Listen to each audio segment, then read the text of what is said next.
Baik, Assalamualaikum warahmatullahi wabarakatuh. Pada video offline kali ini, Ibu akan menjelaskan mengenai tekanan zat, ya.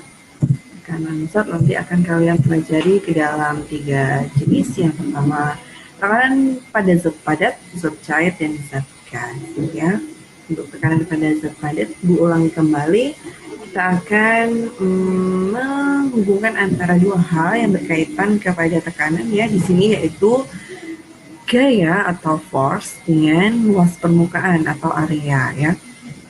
Jadi di sini nanti kalian bisa mengukur besarnya pressure atau besarnya tekanan dengan membagi antara gaya dengan luas permukaan. Nah, ini dia yang menggambarkan kaitan antara gaya dan luas permukaan, ya. Ada 4 benda di sini, kemudian masing-masing bermassa sama, ya, 100 kg. Kita letakkan di atas lantai. Hanya yang membedakan di sini adalah bentuknya. Kalian bisa lihat untuk bentuk yang pertama di sini kubus dengan area luas permukaannya seperti ini, sekian, ya. Kemudian ini 100, luasnya seperti ini. Kemudian ini 100 kilo juga, tapi luasnya sekian.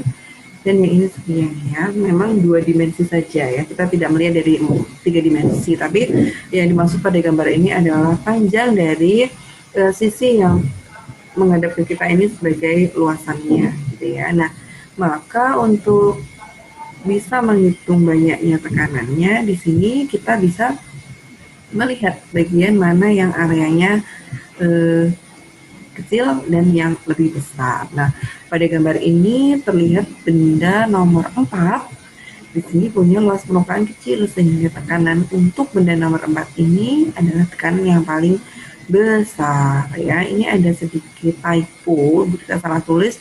Untuk luas area yang betul adalah berbanding terbalik, ya. Ini bukan lurus, tapi di sini adalah berbanding terbalik. Bisa coret, ya, terbalik dengan tekanan. Apa maksud berbanding terbalik?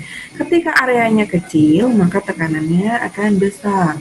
Nah, ketika areanya besar, maka tekanan yang dihasilkan dia akan kecil, gitu, ya. Next. Nah, jadi itu kaitan antara gaya dan tekanan. Nah, sekarang kaitan antara, tadi luas permukaan dengan tekanan. Kalau ini gaya dengan tekanan, bisa kalian buktikan ketika kalian menekan sebuah pensil ke tangan kalian, ya. Bagian yang runcing, ada juga nih yang bagian yang tidak runcing. Nah, yang akan menyebabkan tekanan yang lebih besar tentu bagian yang lebih kecil. Ini yang untuk luas area tadi, ya. Dan ketika kalian tekan lebih keras, nah, semakin kalian tekan keras, maka dia akan menghasilkan rasa yang semakin sakit.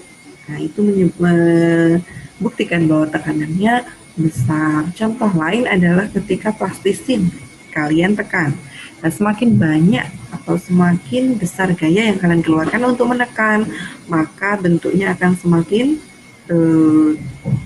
terlihat bentuk tangan kalian, atau bisa dia berubah bentuk, atau semakin dia dalam, ya, tekanannya, gitu, ya. Maka dari itu untuk gaya ini dikatakan berbanding lurus dengan tekanan, karena semakin besar gaya, maka semakin besar pula tekanan yang dialami oleh benda. Nah, contohnya seperti ini, ya. Ada seseorang yang mendorong gerobak dengan kedua tangannya dengan gaya sebesar 90 Newton. Ini adalah F-nya, ya, tulis di sini. Kemudian luas telapak tangannya adalah 150 cm pangkat 2. Nah, karena area ini adalah seluruh yang menyentuh benda, maka kita kalikan 2, ya. Dia mendorong dengan kedua tangannya, sehingga ada perkalian 2 kali 150. Nah, sini ada 300. Karena masih dalam cm pangkat 2, kita akan ubah menjadi meter pangkat 2 dengan membaginya meter desi senti. Turun 2 tangga, setiap tangga ada pangkat 2-nya. Berarti kita bagi dengan berapa? 10.000, ya. Ya, ini kita bagi dengan 10.000, hasilnya adalah 0,03. Ya, karena yang ditanyakan di sini adalah tekanan yang diberikan murid. Nah, maka di sini adalah ditanyakannya P atau pressure. Berapa P tadi? yaitu F dibagi A, force dibagi area, gaya dibagi luas permukaan. Jawabannya adalah 90 dibagi 0,03 atau 3000 Newton per meter pangkat 2. Nah, ini adalah satuan untuk pressure ya, atau tekanan selain tadi ada Pascal. Jadi Pascal itu adalah nama lain untuk Newton per meter pangkat 2. Nah, ini ya, berarti kalian sudah bisa menjelaskan mengapa luas permukaan yang lebih besar ini menyebabkan bebek tidak tenggelam, ya. Kemudian pemakaian sepatu boot di sini tidak membuat orangnya semakin menekan lumpur, gitu ya.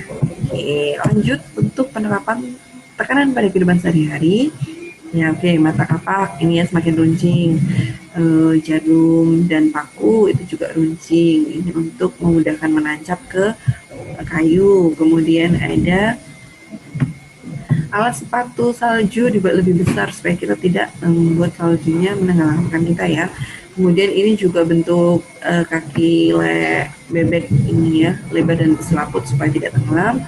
Kemudian ban mobil itu untuk medan berat dan berlumpur dibuat besar. Nah, ini untuk memperkecil tekanannya ya. Jadi untuk kebutuhan sehari-hari kita membutuhkan tekanan yang besar untuk memudahkan kita, maka dibuat luas permukaan yang kecil, contohnya jarum, paku, dan mata kapak ini. Dan pada kehidupan sehari-hari juga kita membutuhkan menghindari tenggelam atau terperosot ya dari yang air atau lumpur, maka kita gunakan yang bisa memperluas bidang permukaannya. Contohnya tadi ada sepatu salju, kaki bebek, dan ban mobil, gitu ya. Nah, maka bisa kita simpulkan bahwa kalau kamu banyak tekanan, kalau hidup kamu banyak tekanan, itu karena kamu kebanyakan gaya, gitu ya. Supaya lebih mudah untuk kita mengingat, kalau semakin besar gaya akan membuat tekanannya semakin besar. Jadi, kalau tidak ingin kebanyakan tekanan, maka jangan banyak gaya, gitu kan? Oke, lanjut.